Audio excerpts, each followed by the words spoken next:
अस्सलाम वालेकुम प्यारे दोस्तों। फायदेमंद पत्थर कौन सा है और जो है फायदेमंद रंग कौन से हैं और लकी नंबर आपका जो है कौन सा है और सितारा कौन सा है, तो तमाम चीज़ें जानते हैं इनसे जो है पहले ये हम देखते हैं कि ये किन लोगों का जो है ये सितारा बनता है। तो लिहाजा नाम का पहला अल्फाज काफ और काफ या के नेम वाले लोगों का जो है ये सितारा जो है अतारत बनता है। बुर्ज जो है इसका जौजा है और उसके बाद जो है फतह कामरानी का दिन इनके लिए जो है बरोज बुध बनता है और जो है लकी नंबर इनके लिए जो है 5 बनते हैं और फायदेमंद रंग इनके लिए जो है पीला और जर्द है और अंसर जो है इस सितारे का वो वादी है और फायदेमंद जवाहर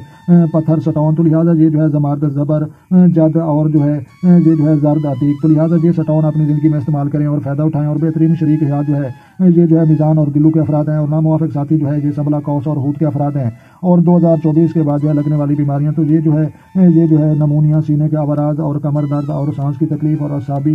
तकलीफ, तो ये बीमारियां जो है इन सितारे वाले लोगों को खास तौर पर जो है 25 साल की उम्र के बाद जो है ये लगने का इम्कान होता है। तो लिहाजा फिर दोस्तों आपको जो है याद रहना चाहिए कि आपने जो है इम्पोर्टेड और ख़ास काम रोज़ बुध को करने हैं। तमाम दिन जो है अल्लाह के हैं, लेकिन बुध का दिन आपके लिए सिद्ध है और सितारे के मुताबिक दुरुस्त है। तो ये फ़ायदेमंद रंग ये भी आपको याद रहना चाहिए पीला और जर्द और फ़ायदेमंद पत्थर ये भी आपको याद रहना चाहिए ये जो है जमारत ज़बरदस्त और जो है जर्द अतीक, ये 3 तरह के जो है ये सटौन बनते हैं। तो लिहाजा फिर दोस्तों वीडियो अच्छी लगे तो आपने लाइक करनी है और अपना और अपने दोस्तों को जो है ढेर सारा ख्याल रखना है और अपनी जो है दुआओं में हमें याद रखना है और अपनी कीमती राय जो है कमेंट सेक्शन में जो है देना मत भूलें। तो लिहाजा जो दो चैनल पर नए हैं चैनल सब्सक्राइब करें ताकि मजीद इस तरह की जो अच्छी वीडियो सबसे पहले आपको मौसूल हो। तो लिहाजा मिलते हैं किसी नेक्स्ट वीडियो में, तब तक देखने और सुनने वालों को हमारी तरफ से अस्सलाम वालेकुम व रहमतुल्लाह जनाब।